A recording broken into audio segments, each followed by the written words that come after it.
I never thought my marriage could feel so fragile, nor did I imagine that 1 week in my father-in-law's home would change everything. Standing in the doorway of his sprawling countryside estate, I felt a mixture of awe and unease.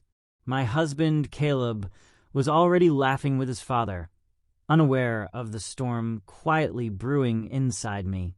They say trust is the foundation of any relationship. But what happens when that trust is tested by the one person you're supposed to call family? I didn't know it then, but I was about to find out. It started with a simple plan.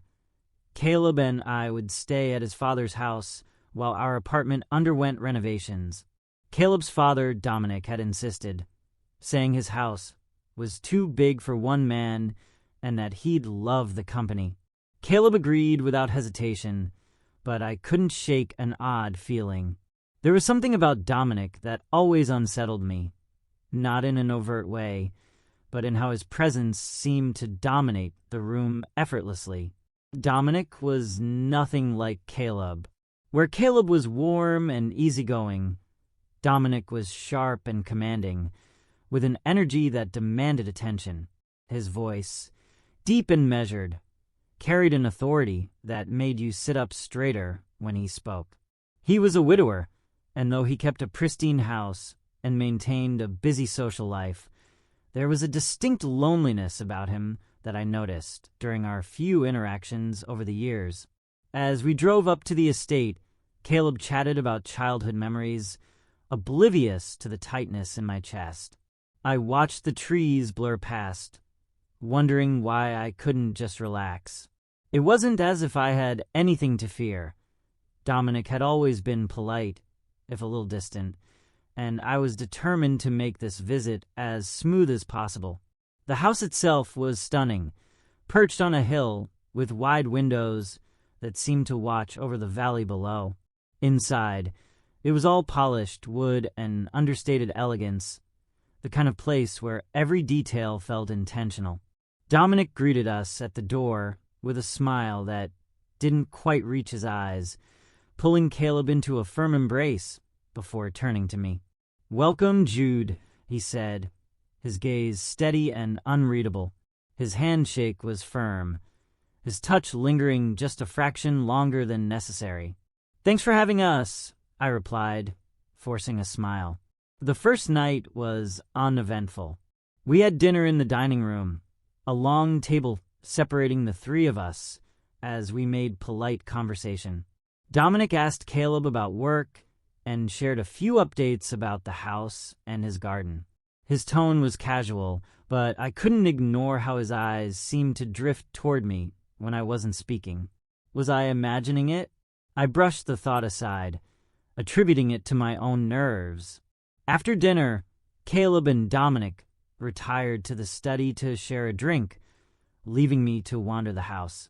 It was quieter than I expected, with the kind of stillness that felt heavy rather than peaceful. I found myself standing in the living room, staring at a series of framed photos on the mantel. Most were of Caleb as a child, but one stood out, a black and white portrait of Dominic in his youth. He looked striking, his features just as chiseled, but with an intensity that felt almost predatory. Admiring the past, I jumped, spinning to see Dominic leaning against the doorway. His sleeves were rolled up, and he held a glass of whiskey that caught the faint glow of the overhead light. "I didn't mean to pry," I said, stepping back instinctively. He smiled faintly. "No harm done. That was taken when I was about Caleb's age." Hard to believe how much time has passed. I nodded, unsure of how to respond. The air between us felt charged, though I couldn't pinpoint why. The next morning, I woke early to find the house quiet.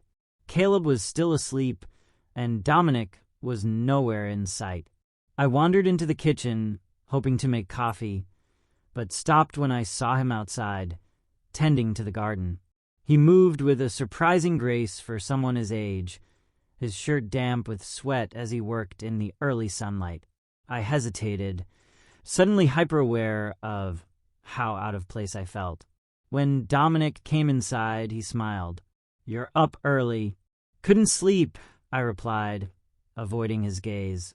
"Well," he said, brushing his hands on a towel, "let's see if we can make you feel more at home." There was something about the way he said it that sent a shiver down my spine.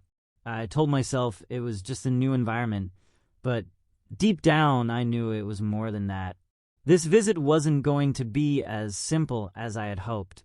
The house felt emptier that night, even with all of us inside.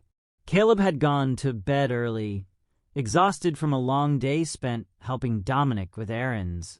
I stayed up, restless, flipping through a book I couldn't focus on. The living room was dimly lit, the soft hum of the central heating the only sound, as I tried to shake the strange tension that had been building since we arrived. I heard the creak of floorboards behind me and turned to see Dominic standing at the edge of the room. He wasn't in his usual button-down shirt and slacks. Instead, he wore a plain t-shirt and sweatpants, a casualness that made him seem somehow more approachable. "Can't sleep?" he asked, his voice low and steady. "No," I admitted, closing the book. "I think I'm just not used to being here." He nodded, stepping closer. "It can take some time to adjust. This house, it's quiet, but not always in a comforting way." There was something disarming about his honesty. He gestured toward the bottle of wine on the side table. "Mind if I join you?" I hesitated, but nodded. "Sure." Dominic poured himself a glass, settling into the chair across from me. For a while, we sat in silence, the room heavy with unspoken words. It wasn't awkward, though. It felt like we were waiting for something to surface. "Jude," he said suddenly, his tone softer than I'd ever heard it. "How are things between you and Caleb?" The question caught me off guard. "We're fine," I said quickly, but my voice wavered. Dominic raised an eyebrow, his gaze sharp but not unkind. "Fine doesn't sound convincing," I sighed, feeling the weight of his scrutiny. "It's not perfect."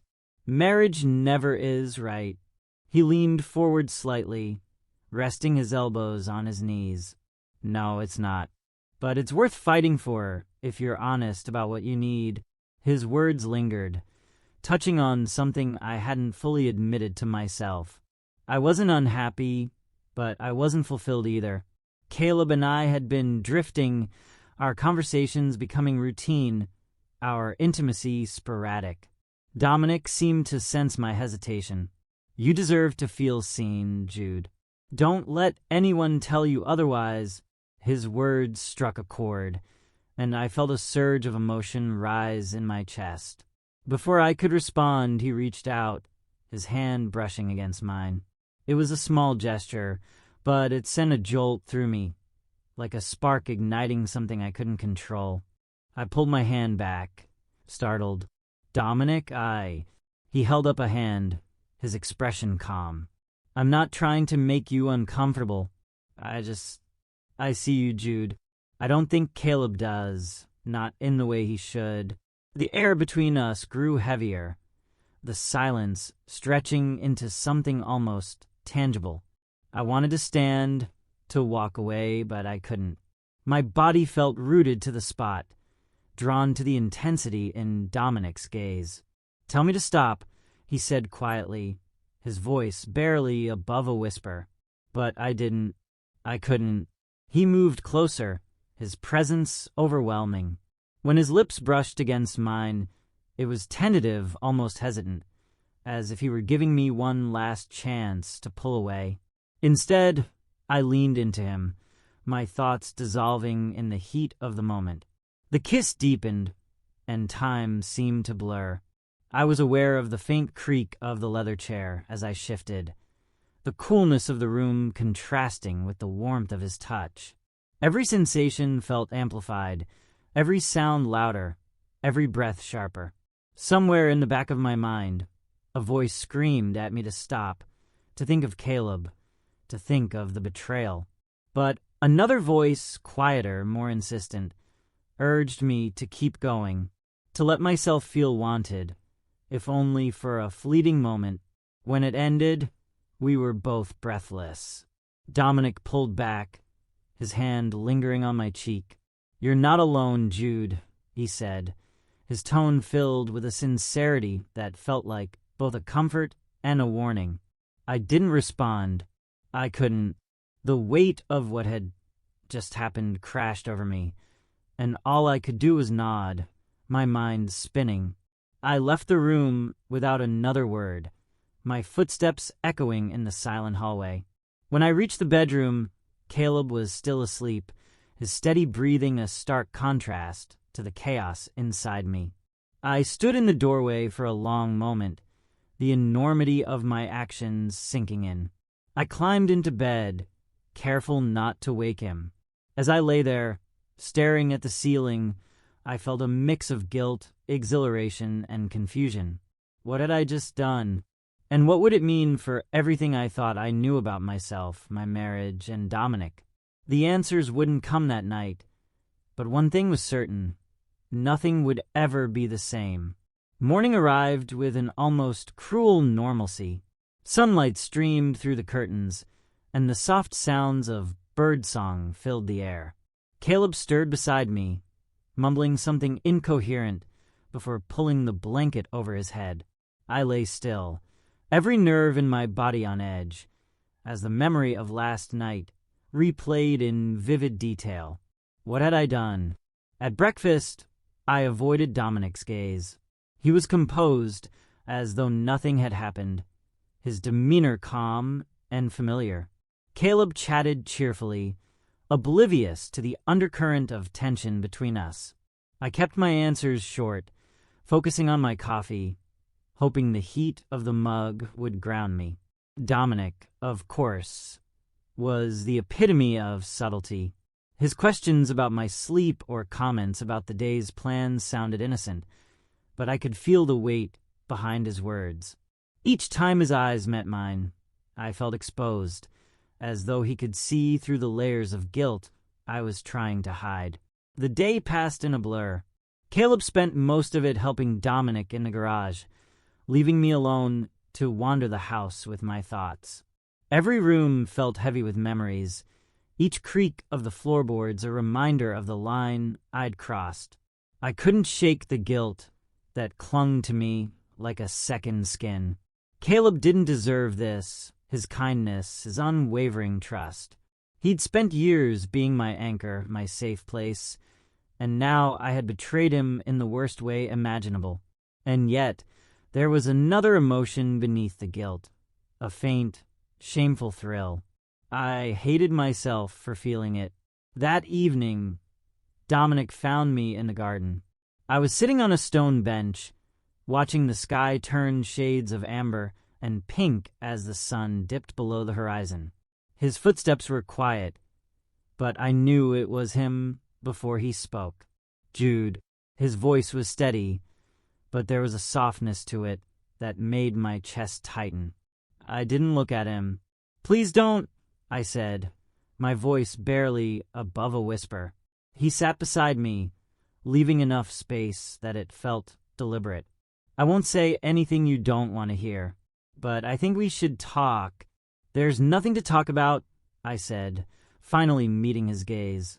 His expression was unreadable, a careful mask of restraint. It was a mistake. It shouldn't have happened. Dominic nodded slowly. "I understand, but it did happen. Ignoring it won't make it go away." I clenched my hands in my lap, my mind racing. "Do you feel guilty at all?" I asked, my voice sharper than I intended. He sighed, leaning forward slightly. "Of course I do, but guilt doesn't erase the truth. And the truth is, I care about you, Jude, probably more than I should." His words cut through me, leaving me both shaken and strangely comforted. Part of me wanted to lash out, to accuse him of taking advantage of my vulnerability. But deep down, I knew that wasn't the full story. I had made a choice, just as he had. "We can't do this," I said firmly.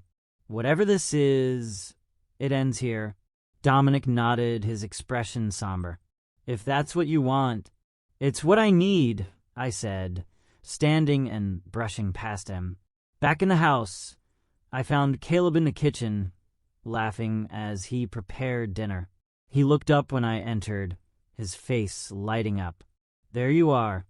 I was wondering where you disappeared to. I forced a smile, my chest aching. Just needed some air. That night, I lay awake, staring at the ceiling as Caleb slept beside me. I thought about the life we'd built together, the moments of joy and frustration that had defined our years as a couple. I thought about Dominic, his presence, his words, and the way he had made me feel seen in a way I hadn't realized I was missing. The guilt was unbearable, but so was the realization that something inside me had shifted.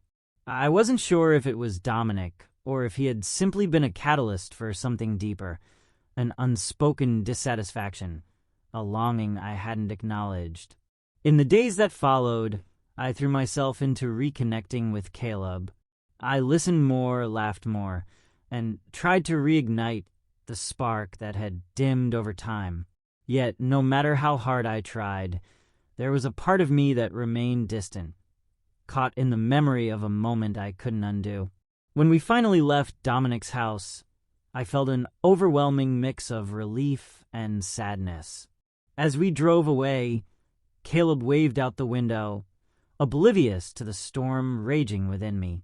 Dominic stood in the driveway, his face impassive, but his eyes lingered on mine for a beat too long. That look stayed with me. Weeks later, as I sat alone in our apartment, I found myself reflecting on what had happened. I didn't have answers, only questions that gnawed at me. How could I face Caleb every day knowing what I'd done? Could I ever forgive myself? I knew one thing for certain. The line I had crossed could never be erased. And while I had walked away, a part of me would always carry the weight of that night and the secret it held. It wasn't just a mistake. It was a revelation,